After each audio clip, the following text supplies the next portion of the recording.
Good morning, ladies and gentlemen. Hi there. Bonjour, bonjour à toutes, bonjour à tous. Bienvenue. We are very delighted and happy that you are joining us here today. So a very warm welcome to all of you.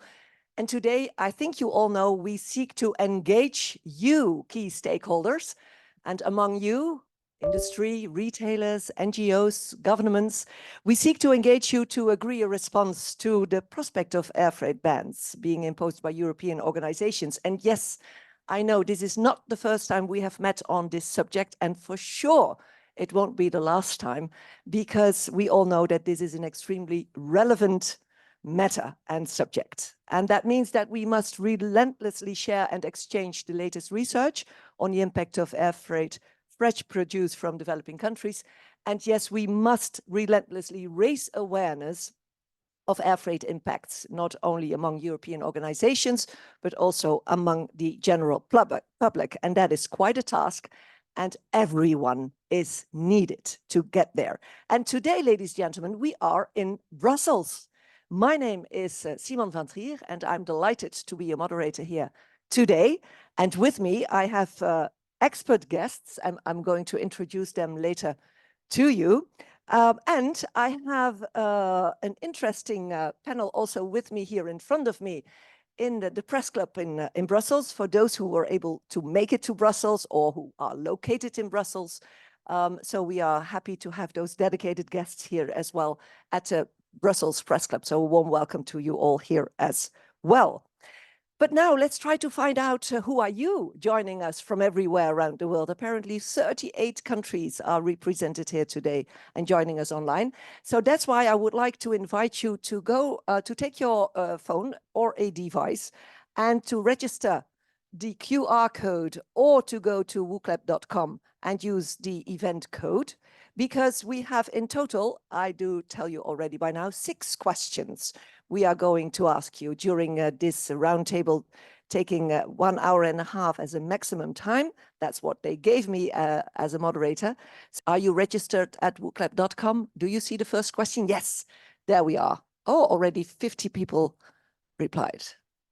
Let me see. We have people from retail, NGOs, government, producers, not. Yes, there they are.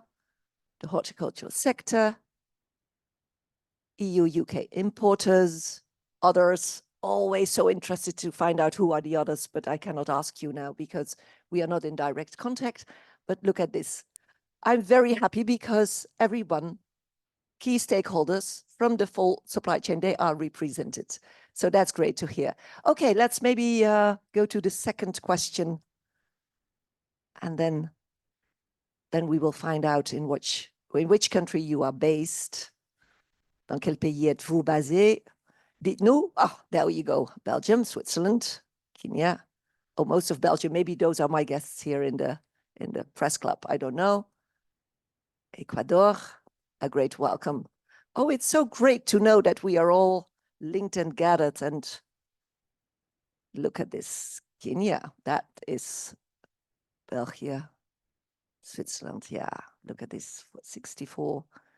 Well, quite more and more people are, because we have almost 200 people signed in for today, but maybe not all are into or able to answer these questions, but this is just great.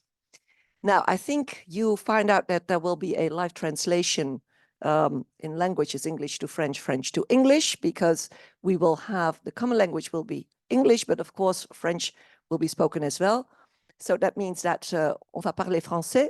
Il y a 2 présentations en français. Ça, je peux vous dire déjà maintenant.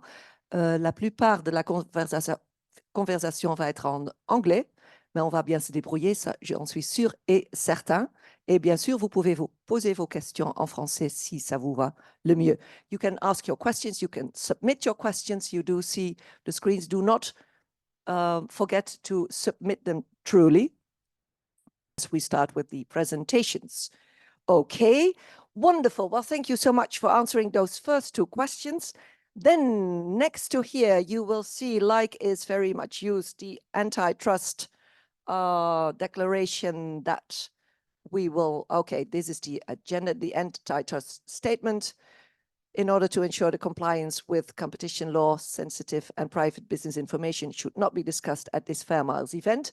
Well, and I will leave it to this. It's just important that you know that we have this statement all together. Then maybe we will jump back to the agenda, then you know what will be happening. So maybe the agenda can be put forward on the screen. There we go. You see the speakers already here. And the different angles, the different perspectives. We will try to discuss today's topic, and I will guide you through this program, and all speakers will be introduced by me in a moment. So let's start. There's no time to waste. Simon Derrick. Simon, I would like to start with you. You being the global head of sustainability at Blue Skies, leading manufacturer of fresh cut fruit supplied to retailers around the world. And I would like to invite you, if I may, Simon, that you give us a short introduction, of course, to FAIRMILES, but also please set the scene for us for this roundtable. And maybe I can invite you to take the lecture to address your presentation. And then I guess, ladies and gentlemen, that translation will be in order as from now. But I just wonder, and maybe, Simon, we will just wait for the cue that we can start, because it would be a pity if we are not able to translate. Because you will be addressing your presentation in English, I guess? Yes. Yes. Can I ask you to do it in French? No, no, we will do it in English, of course. Can we start? I just have a look to my colleagues. Yes, we can. Simon, the floor is yours. Great. Well, thank you very much, Simone, and thank you to you all. My name is Simon Derrick, Head of Sustainability at Blue Skies and a founding member of FAIRMILES. FAIRMILES is a consortium of organisations involved in the fresh produce sector, including fresh produce exporters, academia and international development. We've been formed due to increasing concerns that approaches taken to reduce emissions by banning or restricting air freighted fresh produce may have unintended consequences for developing countries. And we need to better understand what these consequences might be in order to make informed and fair decisions. We know that global warming is a huge threat to our planet, and we all have to take urgent action to avoid the worst impacts of climate change and ensure that we have a future, a bright future for generations to come. But we need to be careful that we do not rush into making decisions that may ultimately do more the harm than good and put our future generations at risk. There are many examples of where seemingly good intentions can lead to negative outcomes. For instance, the drive to reduce plastics can increase demand for paper and therefore heighten the risk of deforestation. Similarly, the move to biodegradable or compostable materials can contaminate recycling streams. And we have recently seen reports of how LNG gas, often seen as a cleaner fuel for shipping, can potentially cause damage to our climate through methane emissions. And so it is true with air freight. The move to limit or ban air freight comes from positive sentiments, but may ultimately have negative consequences. The problem is that we are not taking the time to properly understand and talk about these consequences. That is why FAIRMILES has been formed, and that is why we're here today. So we're joined today at this roundtable by distinguished guests representing a wide variety of interests. And I'm grateful to every single person who has made time to participate in this meeting, either in person or online. You all have an important perspective, which is important to understand. The objective of the roundtable is simple. In a moment, we will hear some of the latest research on the impact of air freighted fresh produce on livelihoods, and we will listen to some perspectives of farmers for whom this issue is a daily reality. We will then debate the question of whether we should impose blanket bans on air freighted fresh produce. Is this the right approach to take for the future of our planet?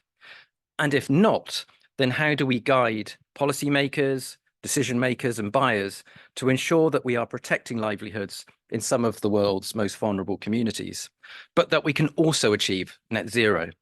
After all, both are inextricably linked and so should not be treated in isolation. So I wish to thank you all once again for joining us today. And I will now hand back to Simone, who will introduce our first intervention. Thank you. Well, thank you so very much, Simon. This is a great introduction on FAIRMILES, better understand what is at stake here, and also having introduced the different angles here for today. So thank you very much. And then James, may I invite you to take the floor. You, as a development economist and author of the FAIRMILES Recharting the Food Miles Map, that was published quite some years ago, but still relevant by, among others, Oxfam, if I was well informed. And you are a strategic advisor supporting clients to make sustainable economic and defensible investment decisions. And I think we saw you as well in London. That was only last year that we talked about the same subject. But again, new research and new insightful information will be shared by you. Thank you so very much for being with us. And the floor is yours. Okay, good morning, everybody, and online. I'm James McGregor, and I'll be just taking you through a little bit of what we've done in the past and some recent research, some of the headlines that we're getting, which will bring data that brings evidence, that brings to life this story about the air freight bans and the reason for FAIRMILES. Slides? Yep. Okay, so in the past, and we're talking about 17 years ago, we worked together as a supply chain, as a consortium, as a large group of NGOs, industry stakeholders, government officials around Europe and specifically around the UK, looking at how the food miles concept was being used as a decision-making basis by retailers and consumers. Now, when you look at the evidence, and that's what we did, we looked at the evidence, the trade evidence, the livelihood evidence. This was not the case. Food miles was not good for the planet and was not good for livelihoods. Now, looking on today, 17 years later, similar arguments are being made about stopping or reducing the amount that we import from developing countries because of the distance. Now, this is because of very positive stories around the European Green Deal and a range of other net zero approaches which are being taken by governments and by businesses. However, what we'd like to highlight is that this trade with developing countries includes a lot of livelihoods, some of the best farmers working in the sun, working with comparative advantages that benefit greatly from this trade. Next slide. Ultimately, this is about decision-making. How do businesses, how do consumers, how do governments make decisions about this? It's complex. As Simon was saying, this is a difficult space. Do we have the right data? Do we have enough data and enough knowledge and enough understanding to make trade-offs between carbon emissions and the SDGs and ultimately the livelihoods of people in developing countries? And what would that look like if we did have that data? How would we be able to balance this? Ultimately, there's a lot of history, there's a lot of trade theory, there's a lot of concepts, and there's a lot of noise on these issues. What we are aware of from the data 17 years ago and today, that trade is very good for everybody, for consumers here in Europe and for producers in developing countries. Air freight is at the pinnacle, the value pinnacle, the most valuable for all of that. But ultimately, this on the screen, this is the challenge that we have. How do we help businesses to make these decisions? So what we're doing in FAIRMILES is we're putting some of the evidence together. Next slide. And as part of that evidence, we'd like to ask you a question. So if everybody can go to the questions on the we'll clap. Yeah. We'll clap. Yeah. Sorry. Yeah, it's quite a word. My French isn't that good, eh? Yeah. Okay, ultimately, we know that it's really important to get food to people around the world. We hear a lot about the high emissions. If you Google this, you'll hear a lot about the high emissions, the high energy from transporting food around. But actually, what is the evidence on this? Do we have a shared understanding of that? There's we'll give you the answers in a minute. Yeah. I can see a large number of people are going for the second one there, 1 to 5, which Yeah. might tell us more about the boundaries that we've put in rather than anything else. Okay, that's great. 50, Okay. yeah, 54 people replied already. Okay, Yeah. so 60% of you, well done, 3/5, are correct. The actual number is 1.5% of global emissions come from transporting food around. And you'll see on this slide, there's a lot of information on this slide. I won't talk you through it. You can look at this later. It will be available. But of that 1.5%, that is helping food security in countries regions like Europe, but it's also helping people around the world, the producers and all those within the supply chain. A very small percentage, 0.16%, is flown by air. So we are talking about a very small part of the supply chain here. And when we're talking about coming from producers exporting from developing countries or the global south to regions like Europe, we are talking about some of the countries that have produced the fewest carbon emissions, historically and currently. So there's a justice angle here, and Ebenezer will be talking more about that just now. Next slide, please. There are also a range of questions that we have to look in here, but one of the things that we see is that there are lots of economic benefits from this. Here are some pictures from Ghana and Kenya of operations from organizations that are producing for export to Delhaize. You can buy a lot of these products there. Next slide, please.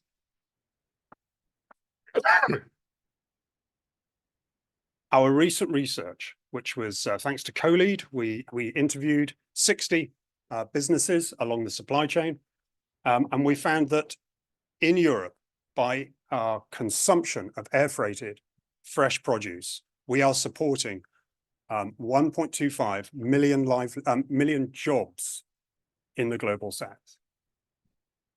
And that translates to at least 18 million livelihoods. By livelihoods here, we mean children, families, dependents who would not have access to these sorts of economic benefits without this trade. There's a lot of other arguments I could go into here. I think we can all imagine that greater income, higher standards, access to finance, and a range of other skill sets is part of that, greater economic benefits. But we'll just sit with this for the moment. We're here in Belgium. It's roughly double the population, so 2 times the population of Belgium is the number of people that we're talking about here, who, if we did not allow air freight of fresh produce, they would have very different circumstances. Next slide. And that's something that we specifically want to avoid. And here is a snapshot of where the planes are flying. We talked about evidence, and whilst this doesn't give us evidence, it gives us some strong hints that planes are flying around the world, but we look there on the continent of Africa, much fewer than maybe we would think. Next slide. If we want to help organizations and countries make better decisions, we need to understand things like, why do planes fly? We're going to stop importing from the global south. We've also got to think about, we're not going to be exporting as Europe. We are going to be exporting less to those countries as well. Where is the driver here? When you look at what is being transported by air freight, around 22% of it is fresh produce. The other 78% of it is other products like our iPhones and people going on safari. So we need to think about these, because that's what we also need to limit at the same time. Next slide. And some final considerations here. We all agree, and as Simon was saying, we're all very much behind net zero as being something that all of our societies need to be doing. But we need to look at the data. And that's what we're doing at FAIRMILES, is we're starting to put that data together to make sure that the decisions can be informed. If we are genuinely going to reduce aviation, we need to make hard choices about where we're reducing that aviation. Those planes start here in Europe. They do not start typically in Africa. This is where the driver is. We are talking about reducing exports from the EU. That's jobs in Europe that will be lost. And lastly, from an optimistic point of view, net zero can involve and should involve air freight, because we're talking here about sustainability for the world. And we should be proud as consumers, as businesses, as politicians, policymakers, to make the decision to import more from these countries. Thank you. Thank you. I'll take my microphone. Thank you so much, James. This, again, is such an insightful presentation that we know what's happened, and it really makes us better understand what we are talking about. But now it's just, but that's maybe later on for the discussion, James, that how come it's so hard to get this message across, these facts, these research results. Apparently, it's difficult to get them there where they should be, but we will talk about this later. But thank you very much. This was very interesting. Ebenezer, wonderful. You are with us, Associate Professor of Sustainable Development Law at the University of Northampton. Your research expertise is in the area of sustainability, and you are currently, I guess, the chair of the University of Northampton Center for Sustainable Business Practices, aren't you, Ebenezer Laryea? It's wonderful to have you. I would like to give you the floor. And I think those who were present with us last year in London, they met you already. And you do not stop the good work. So again, half a year later, again, you have new information and even better research and understanding. So please share it with us. Yes, thank you so much, Simone, and lovely to be here in Brussels, and good day to everyone who's joined us online. So I'll just be picking up from where James left off, and Simon has also given a very wonderful introduction as well. So James talked to you about the cold, hard, rigid figures, and I want to highlight some of the warm, humanistic aspects of what we're trying to achieve with FAIRMILES, particularly in relation to climate justice. And what I'm going to be doing is really sharing two key studies that we've done over the last year or so, and just talking about them very briefly for about 10 minutes or probably even less.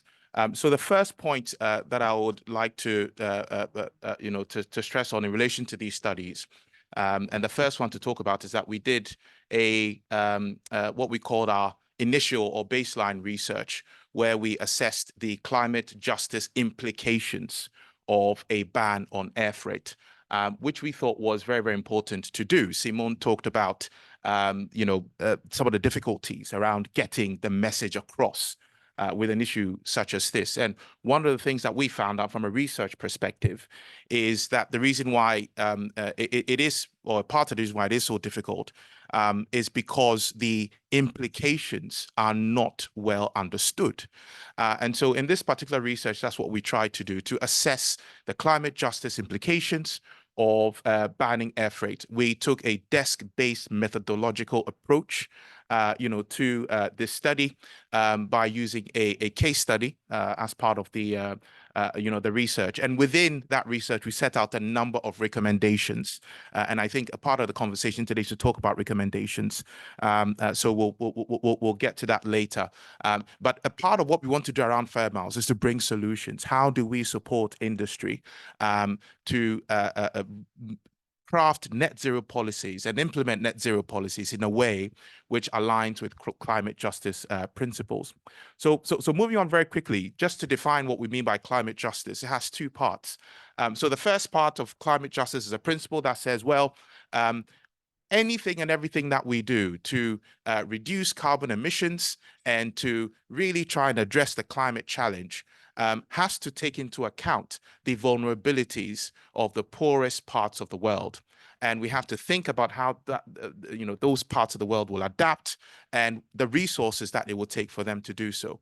So that's where the principle starts, but it extends beyond that to say that, well, in doing these things to address the climate challenge, we must make sure that the actions that we put in place, the initiatives that we put in place, do not negatively and unfairly impact the most poorest, most vulnerable communities in the poorest and most vulnerable parts of the world. And that's where we're coming, at this in relation to FAIRMILES.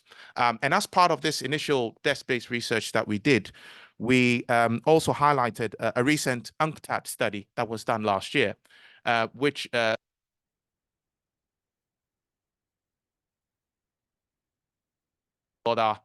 commodity dependent. So these are countries that rely on the sorts of goods that are transported by air freight. Goods which, by the way, would not be transported if air freight did not exist, because a lot of them are agricultural, a lot of them are fresh, they are highly perishable, and the only way to get them around the world is to transport them by air freight. So the second study that we did is a more recent study with the support of CoLead, where we conducted a survey of growers and exporters. 53 of them in total took part, representing 21 countries from the global south. And we took a lot of data, but in addition to sort of the cold hard numbers, we wanted to find out what the participants thought about bans on air freight and the impact that it has upon them. So I have on here two word clouds that I'd just like to talk through very, very briefly. The first one is a word cloud that was generated from a question that we asked the participants about, what is important for their business, right? When you look at their business models, and if they're thinking about how their businesses are going to grow and thrive in the future, what is the key thing? And you can see in that first word cloud there that the one word that pops up big, bright in the middle is air freight. And we get from the data analysis, the qualitative data analysis that we did, that word came through very, very strongly indeed. And then the second word cloud that you see at the bottom there is related to a question that we asked of the participants who took part in the survey, where we said, well, if you are already experiencing some limits that have been placed by some of your clients on air freighted produce, what is the impact that those limits have had on your business, right? And even in a socio-economic context, and you can see there, it's unequivocal, lost jobs. That's the key impact factor there. So finally, just sort of summarizing all of these key impacts, what does all of this mean? Because I think for us, as part of this discussion, one of the key questions that we need to answer is whether indeed we are being presented with a false choice, right? Which says, well, you can either have net zero without supporting livelihoods, or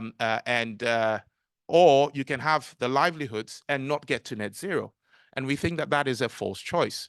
We can have both at the same time, and we can reach a balanced approach whereby we are able to attain net zero, but at the same time maintain the livelihoods that rely on air freight.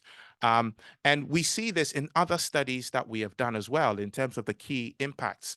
In 2021, 2022, we did a research study where we looked at the social impact of the operations of Blue Skies, that is a fresh produce company, on the local community in Ghana. And our studies found that the local operations of Blue Skies in Ghana generates a social value of more than $11 million within a year.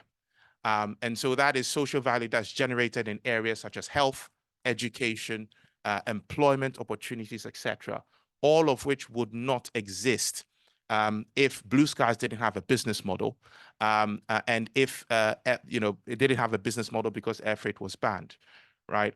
So just to round up, and before I hand back over to Simone for us to continue to the next part of this, we have key questions to answer, which is that is a ban on air freight or is a limit on air freight really going to achieve net zero, or is it going to do something else? We think that from a research perspective, there is a better way to do this, and we would like to offer that support and that help to industry. Thank you very much for listening. Over to you, Simon. Thank you very much, Ebenezer. This is, again, also of great added value to the discussion, having had the cold figures, as you called them, more the warm side of it. But you do state in your presentation that there is such a thing as a balanced approach towards, at one hand, achieving the net zero goals and ambitions at least, and also taking into account the well-being of the livelihoods, depending now from the fresh produce, which is transported via air freight. But of course, we must talk and dive into this, what that does mean, that balanced approach. So I will get back to you on that specific promising topic that you mentioned. Yes, in a moment, let's add a new perspective to it, dear ladies and gentlemen. I'm just checking out with the organization. Do we still have technical issues, or are we still have? There's no translation yet. Excusez-nous. Apparemment, there is a translation issue. On n'est pas... Ah ben c'est un bon moment de présenter Jeremy in a moment, parce que lui, il va vous parler en français. Donc voilà, je suis contente que vous êtes encore avec nous, j'espère au moins. But before he does so, there is one question in the book lab. So please take your phones or devices, because we have a question. Jeremy, nous avons une question sur les Sustainable Development Goals. Yes, according to you, you do see, selon vous, à quel SDG, les chaînes de valeur horticoles internationales, do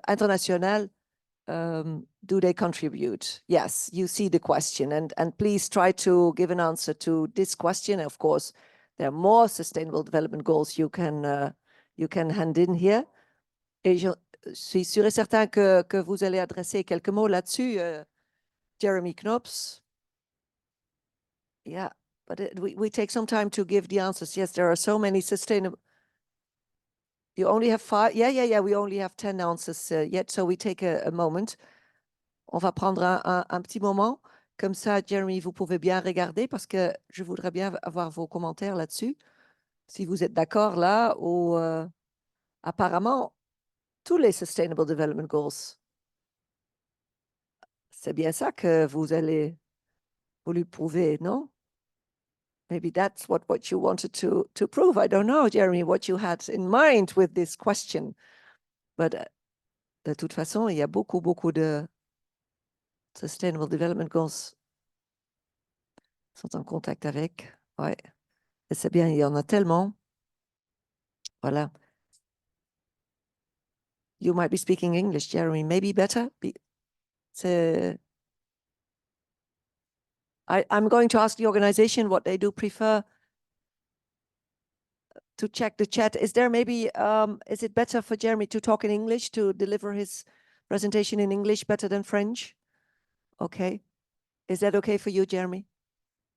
For sure. It is. Yes, you adapt, flexible as you are. Please take the floor already, Jeremy Knops.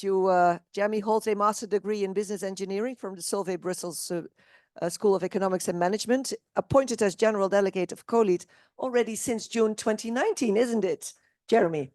Thank you very much. And yeah, it's a wonderful position as well, no?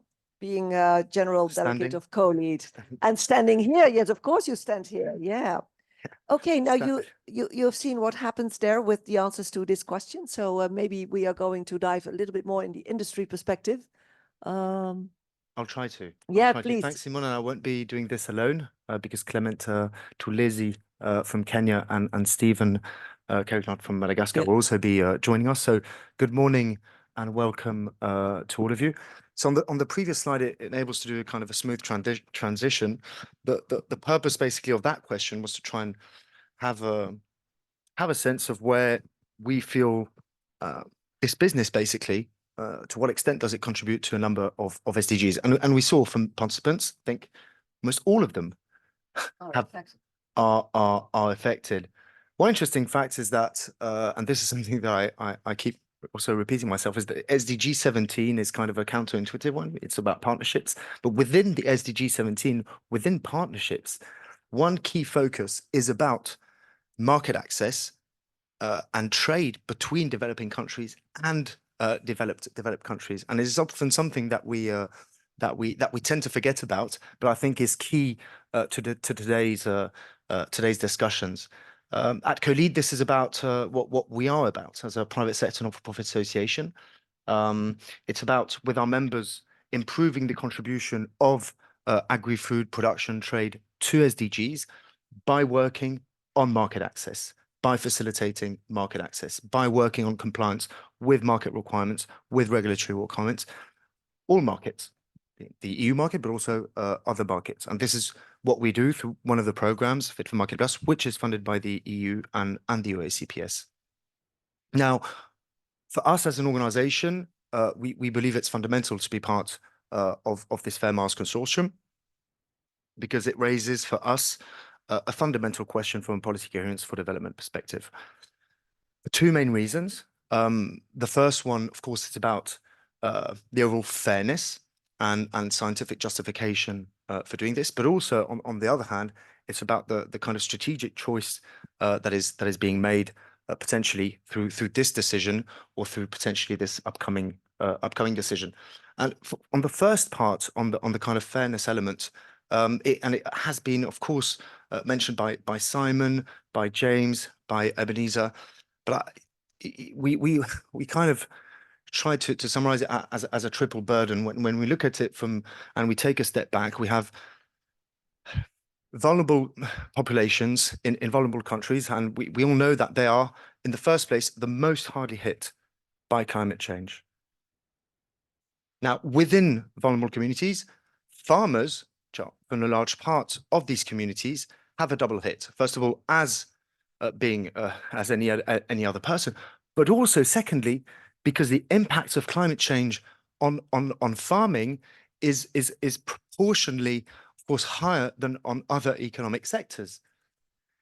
And then the last but not least, we're talking here about bearing the brunt of the consequences on two sides, whilst being the least responsible for the kind of environmental situation in which we are. And so from that perspective alone, we feel this is simply not probably the best decision going forward. Now, if we take a step back and if we try to look at this also from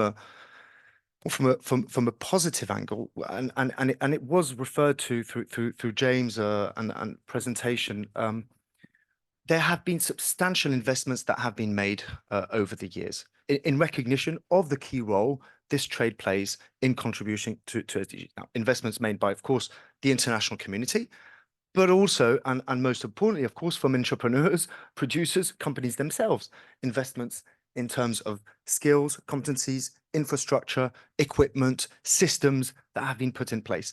And one element that we really want to highlight from our part are all, of course, and we went through a number of direct impacts that this trade brings in terms of impacts on livelihoods, but there are a number of other spillovers that are not always so easy to capture, and we are working on that, but are extremely important to keep in mind if we want to look at this from a strategic perspective on today, to answer that quick question, today, how as a society in the world can we most effectively contribute to resolving the climate change crisis. Now, we feel that these trade flows are key leverage or vectors and dissemination channels to bring more structural responses, proportionate responses to some of the issues our societies are facing, being in Europe or in the developing world. And when we talk about spillovers, recently we conducted a study specifically in Kenya, and we're going to be replicating this in other countries as well. And key evidence from this study shows that these export value chains are fundamental from the perspective of enabling the acquisition of new types of skills, competencies, moving towards more sustainable practices in terms of production, in terms of how to manage an entity, in terms of labor dynamics, in terms of entrepreneurship, access to technologies, competencies, governments, capacities, and processes and systems that are put in place. So I'll just stop here, and I'll pass the floor now to yourself, Simone, back to Clement to hear really directly from the industry in Kenya and Madagascar. Wonderful. Thank you. Thank you so very much, Jeremy. This is a great introduction from the co-lead perspective. Thank you very much for that. And I'm just, oh yes. Oh, great. There is no technical issue because there he is. There he is. I am so happy to see you, Clement Tulesi, as CEO at Kenya Flower Council, the Kenyan umbrella body for growers and exporters of flowers and ornaments. Good morning to you. And we know that you are also a member of the board of directors of Union Fleur, the International Flower Trade Association. We know that you have been traveling around quite a bit lately, but you made some time to be with us. And we are happy to hear from you, your perspective from the industry to the topic we have today at the agenda. Clement, the floor is yours. Great. Yeah, it's my pleasure being here and making my contribution to the topic that we are discussing. I just want to lay a bit on the perspective from a producer side, what this actually means. As a background, you need to understand that fresh produce is an important sector for Kenya. We specialize in fresh produce. Horticulture is an important part of our economy, contributing really to many jobs, over 450,000 jobs directly, and supporting over 3 million livelihoods in Kenya. The unique part of our fresh produce is that we grow our fresh produce 12 months a year, and we have sun 12 hours in a day. So we produce almost everything under natural conditions, so we don't inject anything on what we do. And it's important also to appreciate that us being part of the private sector, we make very important contribution to the social welfare programs and livelihoods, as I mentioned earlier. Our sector is really specialized with skills and know-how that is built around many decades, many years that we have worked on. Our produce meets all the stringent regulations and market requirements. We have produce of highest quality, particularly appreciated by consumers in the EU and also UK markets. A high number of certificates on food safety, social compliance, fair trade, including our own Kenya Flower Council certification, provides assurance to these elements that are important. And on the energy side, we know that many farms at the moment are solar powered. So on green energy, we are doing very well. So we are just wondering if we have to make this shift from air to sea. It will definitely add a lot of number of days to us in terms of how we move our produce.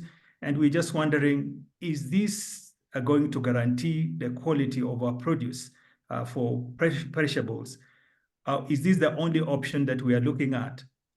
For us, it's not what is right, what is wrong, but it's about having a second layer to the movement of our produce. We have a very dynamic industry that is constantly investing in new technologies, producing much more efficiently, investing in systems and in new technologies such as solar, as I've mentioned.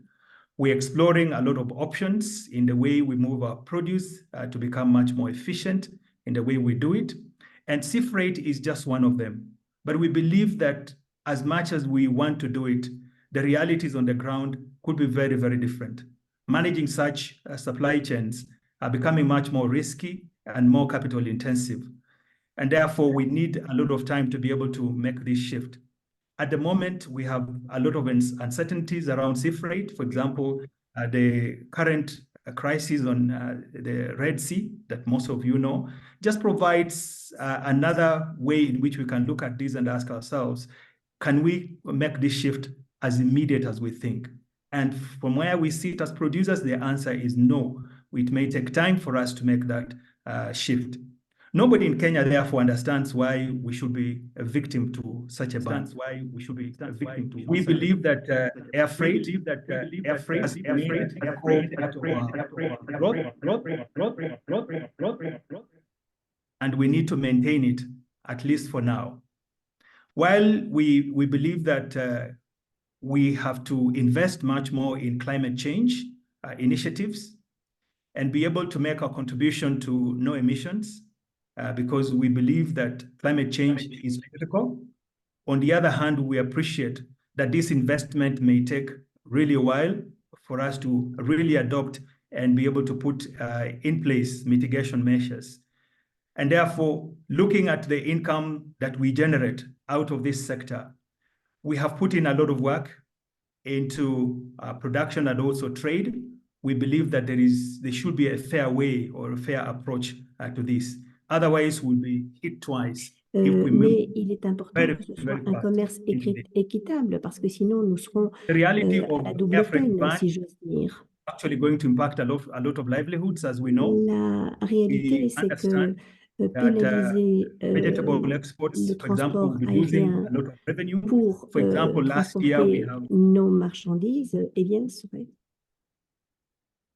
And I was talking about climate change and what it actually means if we have to adopt and find new mitigation measures. I talked about the investment that is needed to be able to make this shift. And that means that if we do not have the right approach, we will be hit twice. The reality of air freight is already impacting on livelihoods. For example, a vegetable farm exporter last year lost revenue over 1.7 million euros and over 200 jobs. And just looking at that, we are asking ourselves, why should we be the victim of this? So in summary, we are saying that, yes, it is important to look at all the realities around this shift, but on the other hand, when we look at the kind of investment that we need into this, it's going to take a bit of time. And we have an option today that we believe can continue to support our livelihoods, and that is air freight. Thank you. Great perspective, because it is so important to keep an eye on what is the practice on the ground, what is happening in the different countries and at the producers' farms. And that is the voice you gave us here this morning, Clement. Wonderful, thank you. We will get back to some of your issues, I'm sure, in the discussion. But first, from Brussels, we go directly to Madagascar, I guess, I hope. And apparently, I'm happy translation works. Yes. And sorry if it didn't work in the beginning. Stephen, are you with us? Stephen Kenya. He is the supply chain professional with over 20 years of experience in food supply chains. Currently director of the supply chain at Leco Fruit, leading producer and exporter of vegetables from Madagascar. Good morning. Brussels talking here. Hello. Bonjour tout le monde. Donc, je suis directeur supply chain de Locofruit depuis 5 années maintenant. Et en fait, Locofruit, pour ceux qui ne connaissent pas, c'est une entreprise qui n'a pas de marque en propre, mais qui fabrique des haricots verts et des haricots beurre notamment, en vue de différents marchés européens, puisque 100% de cette consommation est faite en Europe, hein, en France et de manière plus générale en Europe. Et donc, par rapport à ça, on va les retrouver en marque distributeur ou voir des marques industrielles. Alors, il faut savoir qu'aujourd'hui, nous avons en fait 2 modèles. Nous avons un modèle qui génère de l'emploi direct, puisque nous avons des usines, effectivement, et des fermes qui embauchent des salariés qui travaillent effectivement pour le compte de Locofruit, qui sont employés Locofruit.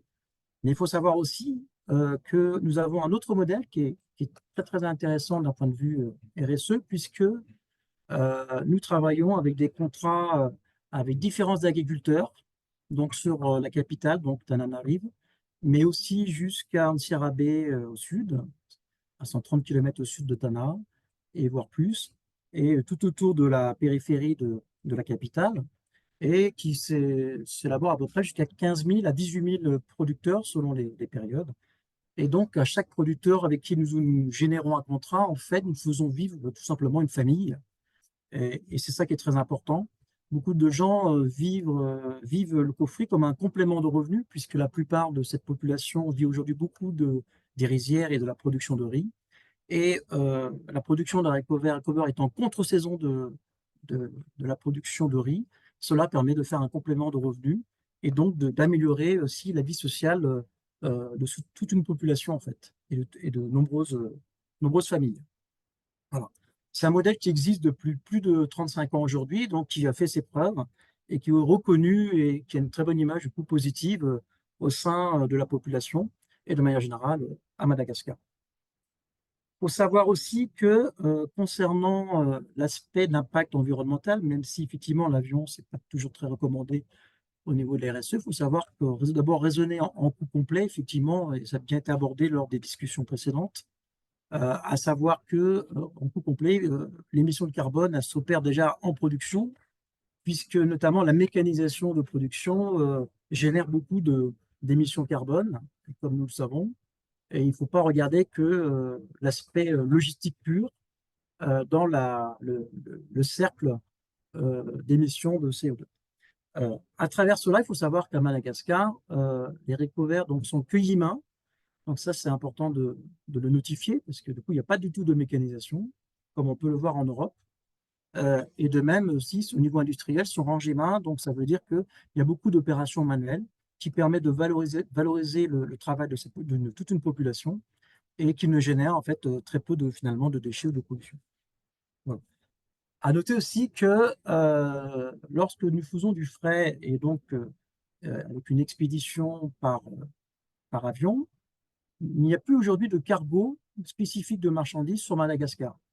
En fait, on vient juste optimiser, compléter les trajets aériens de voyageurs et de leurs bagages, en fait, sur des lignes qui sont déjà en fait occupées, on va dire, pour ces personnes-là. Et en fait, on vient juste optimiser finalement la chaîne en y ajoutant, quand la place est disponible, bien sûr, des marchandises afin de la vente et l'expédition d'haricots verts frais. Donc, du coup, ça génère finalement pas tant que ça d'émissions carbone.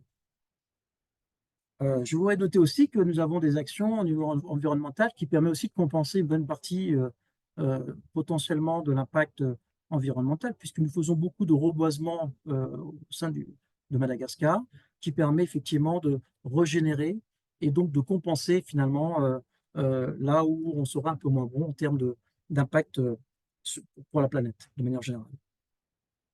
Enfin, comme vous l'avez compris, comme nous travaillons avec énormément de personnes, que ce soit au niveau des agriculteurs via des contrats ou avec des salariés, clairement, l'impact social est juste énorme, puisqu'en fait, se priver du fret par voie aérienne, ça veut dire que c'est toute une chaîne qui disparaît. Alors, nous l'avons connu effectivement lors du Covid, on n'a pas eu le choix finalement d'arrêter la filière. Sauf qu'aujourd'hui, il faut savoir qu'on a quand même des clients qui en demandent pour la bonne et simple raison, c'est qu'on est souvent aussi en contre-saison. Et du coup, pas forcément en concurrence avec le haricot vert et la période d'haricots verts en produite en France ou en Europe. Et ça, c'est important, ça permet de bénéficier d'un marché finalement tout au long de l'année. Et en fait, chacun y trouve son compte de par une complémentarité dans le temps et finalement aussi dans l'espace de cette consommation d'haricots verts frais. Alors, d'un point de vue social, évidemment, si on devait supprimer cette filière définitivement, ça veut dire clairement des milliers d'emplois en moins générés à Madagascar. Et je vous laisse effectivement imaginer un peu le désastre social et économique que ça occasionnerait sur le pays et la population. Et si effectivement, on ne souhaite pas, effectivement, parce que derrière, il y a quand même une action sociale et un équilibre à trouver finalement entre les producteurs en Afrique. Finalement, la consommation et le marché français ou européen. Et finalement, aussi, cela fait vivre de nombreux fournisseurs, il ne faut pas l'oublier, des prestataires qui aussi vivent de ces filières-là. Et donc, c'est un impact social majeur, indirect et direct. Voilà. Par rapport à tout cela, je souhaite préciser que Je pense qu'effectivement, il faudrait qu'on ait des décisions, on va dire, intelligentes, d'équilibre. Et on a parlé de balance tout à l'heure, et c'est tout à fait la bonne initiative, je pense, de trouver la balance et l'équilibre de tout ça, et de voir tous les avantages et inconvénients des impacts de part et d'autre, que ce soit du côté fournisseur, producteur et client, de toute la chaîne, avant de prendre effectivement une décision qui peut avoir un impact désastreux, tant au niveau environnemental qu'au niveau social. Voilà pour ma part. Voilà, mais merci beaucoup, Steven, pour votre bref témoignage. Comme celle de Clemens, ça nous donne vraiment une information qu'on a besoin si on veut vraiment trouver la balance d'équilibre. C'est ça qu'il faut prendre en compte, bien sûr, ce qui se passe à Madagascar, comme Clement a raconté. Donc, merci beaucoup. Restez avec nous. Peut-être on va avoir des questions pour vous là plus tard. Some super interesting questions. And I do warn you, panelists, you will be challenged by, among others, Andreas from IPD, but also from Mira Bernardi. Also 2 questions, and I will ask them in a moment. But we have one final speaker here now for us, and he is seated front row, Martijn Boelen, Head of Trade at the Directorate-General for International Partnerships at the European Commission. Before you joined them, you were EU Trade Councillor and Regional Trade Advisor at the EU delegation in Nairobi for 4 years, I guess, at least. Yeah, 4 years. Now, you were listening very attentively and making notes and remarks. And of course, we are very interested to have your presentation because from the European Union perspective, what could you add to everything which has been said so far? Martijn, floor is yours. Yeah, thanks, Simona. Thanks very much. And I'm very happy to be invited to this. I'm also happy to hear that my former colleague Mayra just asked a question. That's how I know her. And also, I'm very happy to speak just after my brother Clement, which I've done many times before on this topic. So it feels like a warm bath and family again. When I was preparing, I was thinking, what can I add to this discussion? I think what we've heard until today, it's the issue on livelihoods and the link with livelihoods and climate change that has been brought very, very clear forward. I won't say much on that. But from a Commission's perspective, as you know, fighting climate change is one of the major pillars of the von der Leyen Commission. We hear about net zero 50, fit for 55, farm to fork, sea bomb deforestation, and all those kinds of regulation and directives that are being put in place. Won't talk about them today. You can ask me afterwards, but don't worry, I won't talk about those now. But what is essential is what speaks from this is that the EU basically made the decision also in the publication of its new trade policy review in 2021, to combine with the trade and sustainable development publication as well in 2022, is that it wants to make a clear link between trade and the fight against climate change, but also to let's call it, use its strong position in the market to see if that strong position we can somehow use between brackets, so not misuse, but use to also bring in the essential change that need to happen in the fight against climate. And of course, the question is, how do we do that? Well, I already mentioned a few of those regulations, but also what you do not hear is that we forbid stuff. We make things more expensive. We make sure that there's a level playing field, like with CBAM, with a specific carbon border adjustment mechanism for a specific number of very high emitting commodities. But what we'll not do, I've not seen any proposal ever to say, okay, you cannot fly in fresh produce anymore. Logistics is not in the mix. What there is a regulation that says that vessels that come to the EU, if we're talking about ships, have to have a certain maximum emission. Otherwise, we will put a carbon price on that emission as well. And I'm sure there will be a carbon price at some point on air freight, but it will not be specific for that commodity. That will not happen. So that's the thinking from our perspective. And also what is very difficult in that discussion, of course, and that's what James said at some point, the emissions of food transport is 1.5%. But if 68 sectors say that, you come to 100. And that is kind of the discussion also in the EU, is that every sector said, yeah, but I'm only 1.5, I'm only 2.5, I'm only 3%. So please start somewhere else. That's not to say that. So that is the dilemma that we are facing with, and that is why it's very important to understand here that as the EU, we don't have a policy on this. We let the markets decide, and that's of course why we are here. But at the same time, once choices are made, we like to help the market. Like we've done a lot of work with Clement and others in Kenya, but already started during COVID and the lack of air freight capacity, but also afterwards. So at least have, that's what I liked what Clement says, to have the second layer of transport, to have the alternative to air freight, because in Kenya it was 70% of the air freight was suddenly lost during COVID. And for that, particularly from the perspective of maintaining the livelihoods. Also, what I would like to add as well is that one of the things that I'm sure, and also the EU is helping with, is to make sure and to looking into, is also on the production side. On the production side, that also all the crops that are being produced in itself can also have the impact on climate as well. And there's also the climate effect that we should not forget in this mix. Of course, today we're talking about logistics, but I just have to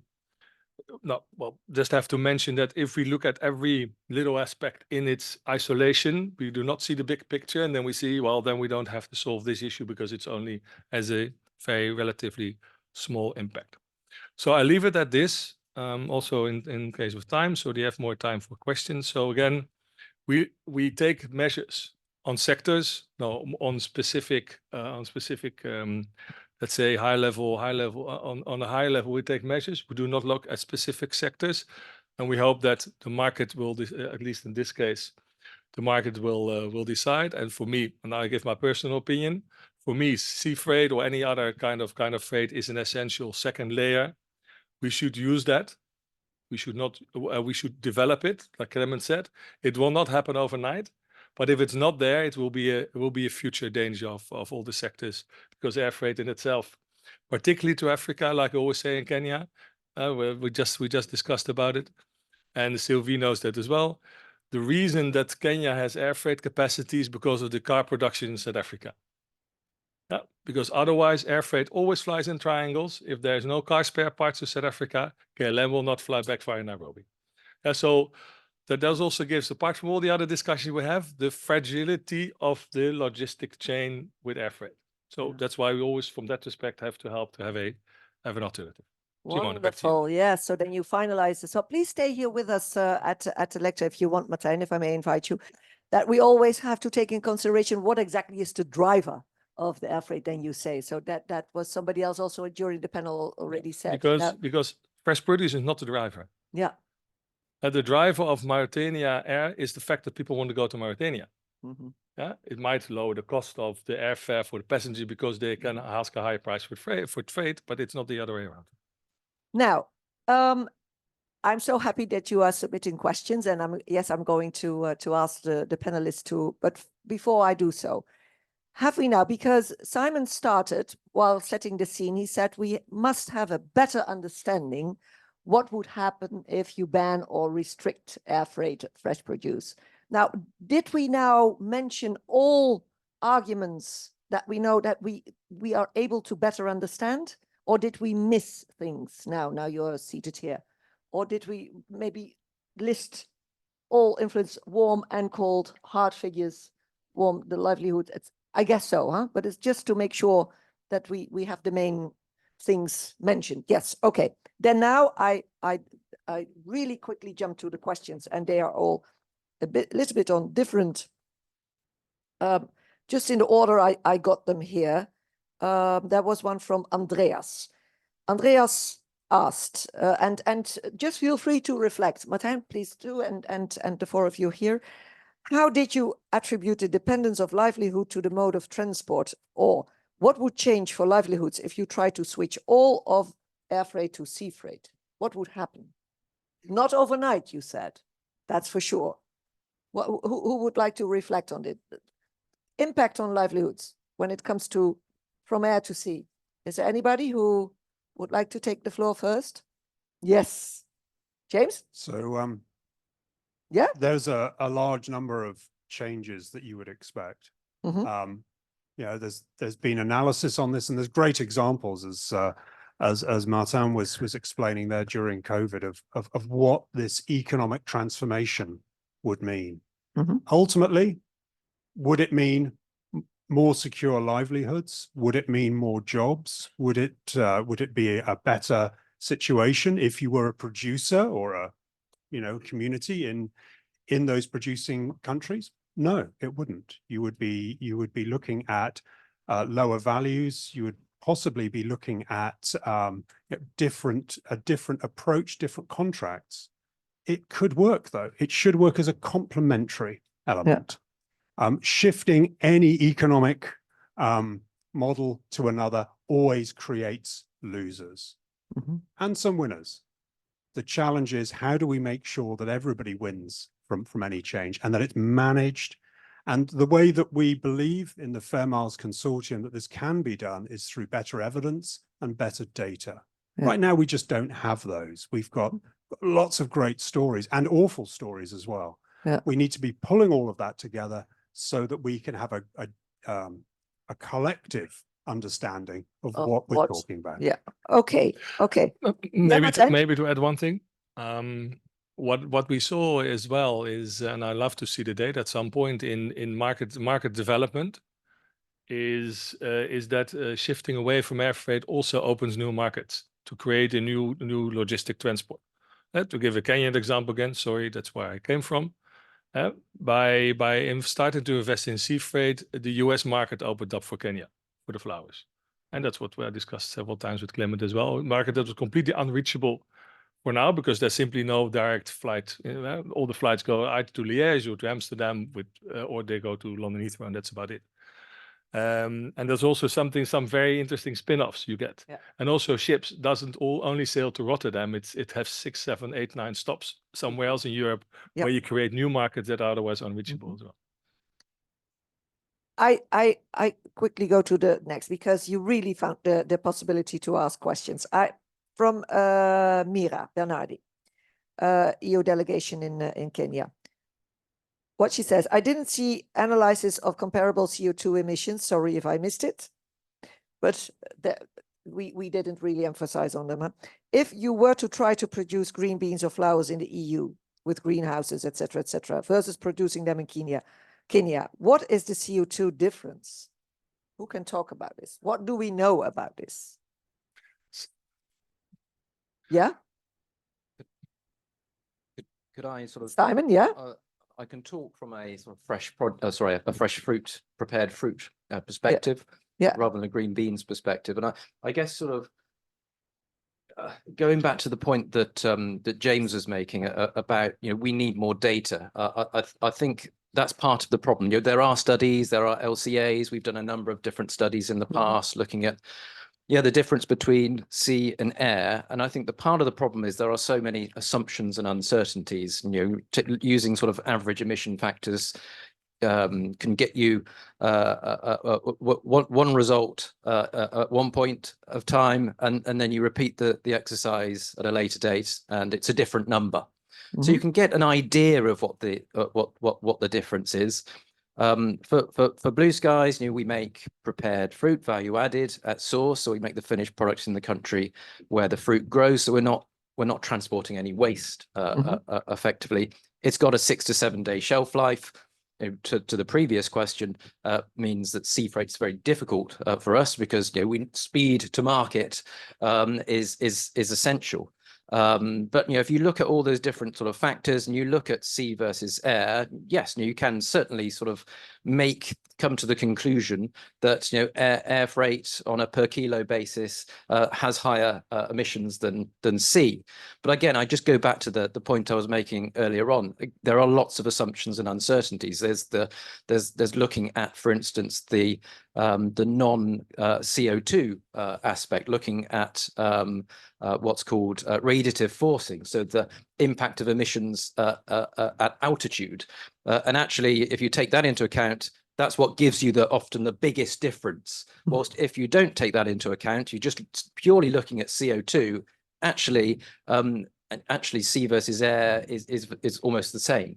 And again, sort of, you can look at things like waste. If you are to sea freight something and because it's highly perishable, it might arrive at its destination and it might be rotten. That might not be the waste, the emissions associated with the waste might not always be taken into account with those emissions. And what the consumer ultimately does with the produce, if you've got lower quality produce and it's thrown into the bin and it goes to landfill, then what are the impacts around that too? So I guess the question, the answer is there are lots of unknowns. There was no answer there. There were 10 different questions raised by you. But then if this is the case, how do we proceed from here then? Because this is what is often asked for. So how can we compare those CO2 emissions, for example, like the question was? Yes, Ebenezer. Yeah, thanks, Simone. So I think, well, the answer is we have to do more research. In our previous, in one of the studies that I talked about, we did a comparative analysis of CO2 emissions, across different sectors of commerce. So we're looking at, air freight, the other modes of transport globally. And what we found was that, comparatively, we had lower carbon emissions for air freight compared to other modes of transport, including sea freight. But we've got to go at a more granular level, as well, and looking at it from sort of a granular industry perspective. So I guess the answer is we need more research, and that's part of the solution that I was talking about. And obviously we will come to that. But I think that the simple answer is that we need more information to be able to help reach certain conclusions at a granular level that we cannot reach right now. But what we do know now is that the approach that is being taken of banning air freight isn't necessarily going to work, either environmentally for the environment or socially for people. So that we do know. So we can progress from there. Okay. We will come to that balanced approach where we are searching for. Martijn, I have a question for you. Oh my God. Yeah, from Nick Hazelden. Do you know Nick? No. Okay. Nick is asking, airline passenger volumes are expected to double by 2042.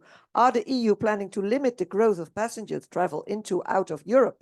80% of the fresh produce is carried in passengers' aircraft bellies. Growth in passenger volumes gives developing countries opportunity to increase supply to the EU. Producers are looking to invest in growth to take advantage of this opportunity. Is there an approach from the EU when it comes to passenger volumes? Well, like I already said, we don't have policies on a specific sector. What we do is try to make carbon more expensive. That means that if the market price plus the carbon price becomes too high, people might fly less or not, or they decide to spend more money on the same plane ticket and spend something on something else. So you cannot forbid people to travel. You cannot forbid planes to fly, but you can make it more expensive. And that is what is the whole carbon trading mechanism, which is now will be extended to most likely to, like I said, be now extended to vessels. Will also extend at some point. I think that's my personal opinion. There's no policy for that yet, but it will be at some point. There's a lot of pressure on the tax-free, being the kerosene being tax-free, flying being tax-free, and all of that. That's something you can expect, depending on, of course, on the elections in June, but still. So there are no plans, but the general plan is to make CO2 emissions more expensive. So you can expect flying to become more expensive. What you, by the way, already saw after COVID, that's not because of CO2 from the EU, that's because of airline prices, airline just increasing their prices. Because we also haven't talked about the fluctuation in prices of air freight, even neither compared to others. And it's interesting on the data, because we in Kenya were doing now, before I left, we started the research indeed on the air freight to sea freight CO2 emissions. Generally accepted that actually is sea freight is less.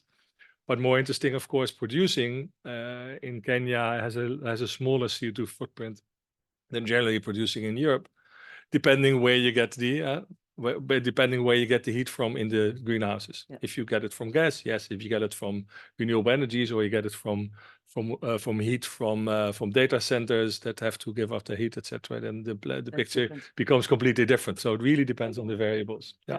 I have some more questions, and ladies and gentlemen, I already warn you that we will not be able to have them all here during this session, but then they will be answered by the panelists later on directly to you or in the chat. That is to be seen. One question before diving more into that balanced approach: who, when it comes to a ban, yes or no, of air freight or a restricted air freight, who, dear panelists, has the say in this? Who? I think I'll start off. I think, well, everyone. It appears to me is the right answer. Everyone has to have a say in it, and all perspectives have to be taken into account. If we are to reach a position that benefits everyone. But having said all that, I think I am more inclined to think about, the purpose of obligations in this, because not all areas of the world are the same, and not all commercial actors are the same. And there are some people to whom we owe a bigger sense of obligation because we have broader shoulders, and because we owe them a bigger sense of obligation, because we've got broader shoulders, we've got to pay much more stringent attention to how things are impacted on them in terms of the actions that we take. So everybody has to have a say, but I think we must ensure that the louder voices are from the areas or the parts of the world, who frankly need this trade more than everybody else. Yeah. This, of course, is a very correct answer, but is this also the practice on the ground, the practice that we are facing day to day? Because if there is a retailer, a important one, who says, because of my personal strategy or my PR, I say to my consumers, I only buy locally and I just ban air freight, and that is my slogan in my new campaign for next year, then that's it, isn't it? Yeah, I mean, and I think James was going to say something there, please. Yeah, it's a good slogan, right? It's one that unfortunately makes common sense almost. It's quite easy to understand. I think, though, what it does show is a lack of leadership in this space. Certainly in the UK, we expect our government to give some leadership. When we're looking at net zero, what should businesses actually be doing? What is the evidence that those businesses should be pulling together to make these decisions? Right now, they don't have that evidence. They don't have that guidebook, that blueprint. And that's something that we're advocating for. This doesn't have to be complex. It just needs to be some steps that are taken forward, that can be written down, that are steps, a process of gathering data, answering the right questions, and giving the information to make defensible, transparent decisions that actually do reduce carbon emissions, that do support the net zero strategy. What we see when we look at the data is that fresh produce, from a retailer point of view, and certainly from a supply chain point of view, that is air freighted into the UK and Europe, should be part of the net zero strategy, should be promoted as part of the net zero strategy within European supermarkets, retailers, consumers, and governments. Right now, we're not there, but I think you heard from the conversation certainly from what Martijn was saying there around trade, that growing trade is something that we want to happen. We just need to make sure that the rules are put in place and the processes to enable those decisions to be made. Thank you. Maybe this is a good moment to have a WookLab question again, because there are two more to go, just also for the discussion and to find out how we take it from here, how to proceed towards the balanced approach where we, yes, have an eye on the net zero ambitions as well as on the social impact and the livelihoods discussion stated by you. Yes or no, is it a ban? To ban or not to ban is the question, in a way. People are responding. It is so nice that we have, and not everybody is registered on the WooClap, but there are 170 people online at this very moment, 20 here in Brussels, so we are almost 200 dedicated and very interested people with us. No one says yes. Everyone so far says no, it's not a good idea. Maybe it's not too surprising, although we don't, if you can say yes, we will not see who you are, we will not chase you, we will not, there will be no naming, there will be no nothing. So please feel free, but no, apparently it is, oh dear, you needed this support from me, yes, no worries, which is fine. It should be, yeah. If people say yes, it's a good idea. Why do you think people will say this? Because then people would be forced to do it differently, or what is behind the yes vote? Ebenezer. Yes, thanks, Simon. So, I will not speak for others. No, but I'm just wondering, just in an open discussion. Open discussion, yeah. So my observation is that where people think it's a good idea, they think it's a good idea because it's something that helps the environment. At least that's how it's being pitched. The problem with that is that it actually doesn't help the environment, because if you take Blue Skies as a case study, for example, and their situation is representative of the vast majority of situations within the industry. The produce that they send over to supermarkets in Europe comes in the belly of passenger planes. So even if their product is not in the belly of those passenger planes are going to fly anyway. Yep. So you're still going to get the emissions. And if those cargo holds in those passenger planes are not full up of fresh produce, they're going to be full up of something else, because the airlines will, find other products to transport. Yep. So whether you ban it or not, the emissions are still going to happen. So it's not really addressing the environmental concern.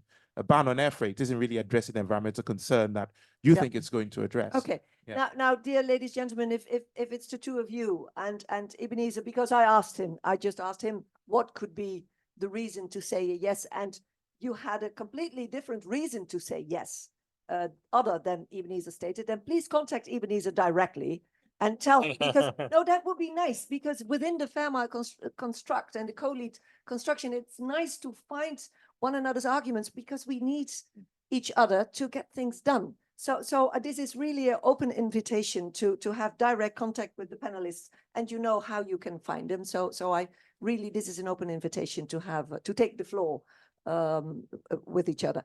And then maybe the last question, because you have your device in your hand, what would you like to see as a next step? And then let's finalize to that balanced approach where we have all issues in mind. That would be a mind map, because maybe, dear panelists, try to give some words to a balanced approach. What would that mean? How can we, because you said it should be possible. Simon, what is? Yeah, I think James said it earlier. I think what is needed, are those guidelines to be able to inform responsible decisions, because at the moment we don't have those. And what should be in those guidelines, I think, the kind of things that we've been talking about. We talk a lot about carbon emissions, and as I was saying earlier, we need more and better data in that area, but we also need more and better data on all of the other aspects, some of which we're talking about today just because it's not had that coverage. We've not been talking about the livelihood impact previously, but we need to.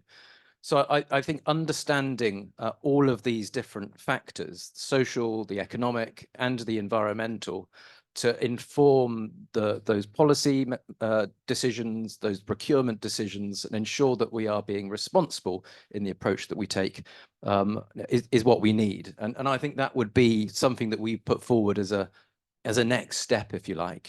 Can we develop guidelines to help inform those decisions? Yeah, James, could you add something to a balanced approach? And you see the answers coming in the word cloud over there. It's super interesting and very positively committed, I would say, what I do read there. But please comment.